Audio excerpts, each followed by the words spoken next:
민간단체로 이제 등록을 했고요.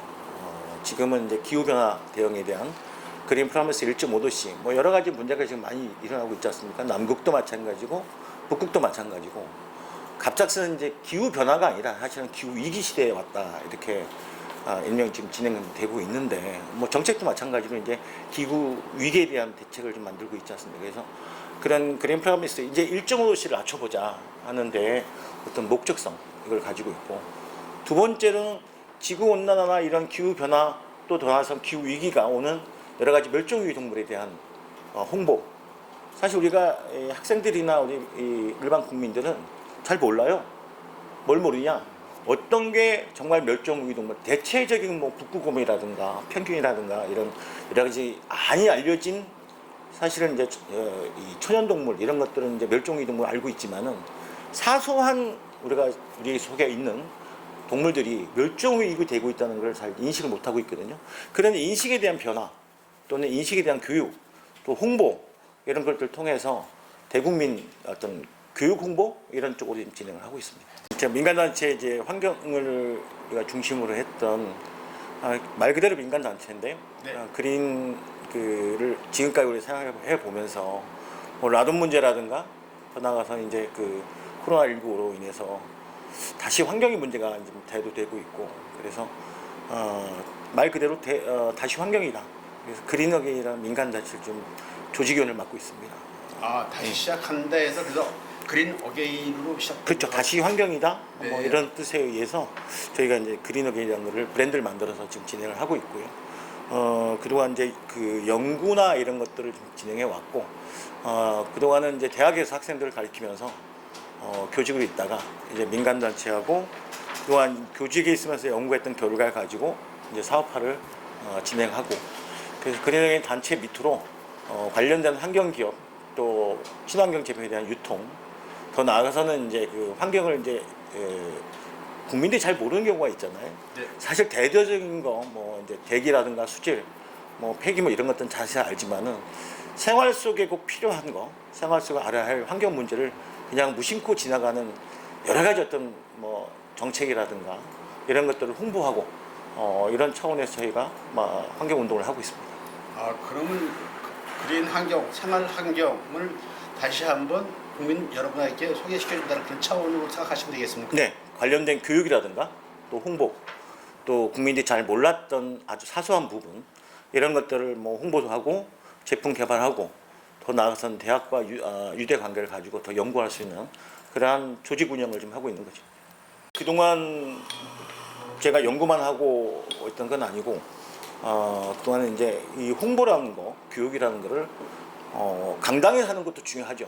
그러나 더 중요한 거는 국민들 속으로 들어가는 게 더 중요하다고 생각하거든요. 그래서 그동안은 음악을 통해서 몇몇 가수들이 환경에 대한 문제를 많이 심각성을 얘기하고 그 또 심각성을 대해서 또 음악을 만들고 그래서 사실 이런 페스티벌로 인해서 환경에 대한 교육을 했습니다. 그래서 그걸 연속 차원에서 작년에 국립박물관 그 문화자장에서 코로나19가 끝난 바로 이후죠. 그래서 그때 다시 환경에 대한 주제를 가지고 저희가 공연도 했고 또 거기에 대한 홍보도 했고 또 코로나19에 대한 어떤 경각심에 대해서 마스크 같은 걸 만들어서 무상으로 제공도 했고 올해는 세계 물의 날 기념으로 해서 국립 환경산업기술원이죠. 거기서 이제 저희가 아주 유명한 가수들도 해서 이제 이 환경에 대한 문제점을 나의 문제가 아니라 정말 이제 국민의 문제부터 나아가서 세계의 문제다 이런 것을 좀 경각심을 일깨워주는 공연을 좀 했고요. 그리고 실상 이게 뭐 교육 차원에서는 뭐 방송을 통해서 했지만은 해양 쓰레기 주킹 행사를 해서 정말로 이게 이 플라스틱이라든가 이런 해안에 밀려오는 쓰레기들이 정말 이게 중국 쓰레기냐? 우리 국민들 대부분 해안에 밀려오는 쓰레기는 중국 쓰레기다 이렇게 생각을 가지고 있거든요. 왜 그런가에 대해서 잘 몰라요. 그래서 실제로 많은 사람들이 가서 이 쓰레기를 주워서 분리를 해봤죠.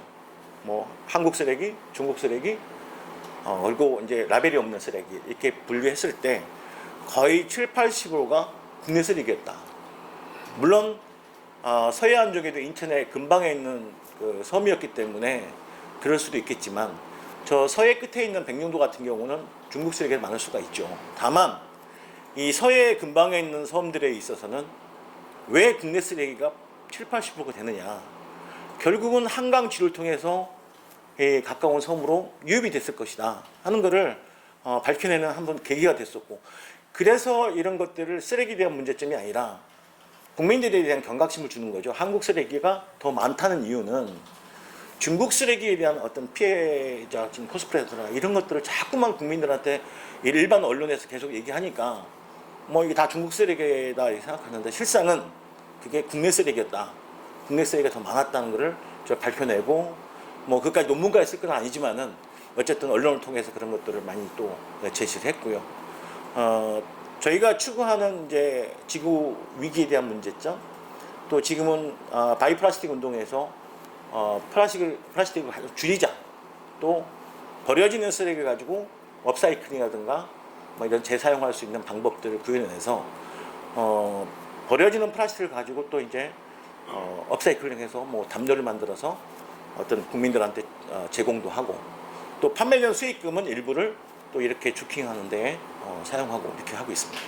음악을 하면 음악을 통해서 교육하는 것도 좀 뜻깊었고, 또 그 많은 사람들이 같이 동조해서 이 정말 쓰레기가 어마어마하게 많은데도 불구하고 한 사람 군소리 하지 않고 뭐 점심도 잘 못 먹고 하면서도 이 쓰레기를 엄청 많이 주워가지고 몇 톤을 싸놨을 때 그 기쁨, 또 감동, 이런 거는 사실 어디에 비할 수가 없죠.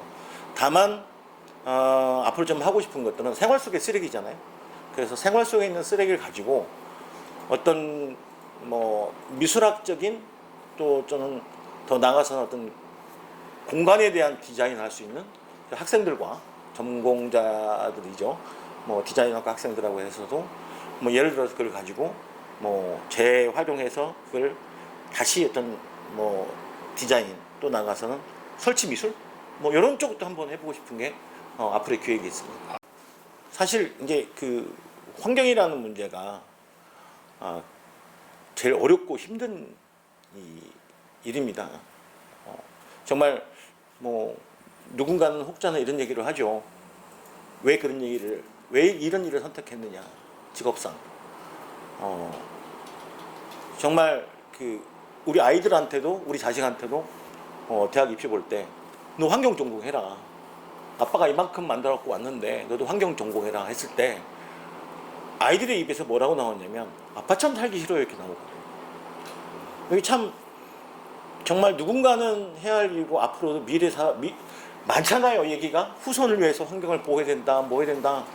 그러나 정작 이 우리나라 대기업에서 더 나아가서는 그래도 거대 국가 미국이나 중국에서 더 오염을 시키고, 이 오염된 물질을 어디다가 결국은 피해를 보냐, 저격할 거거든요.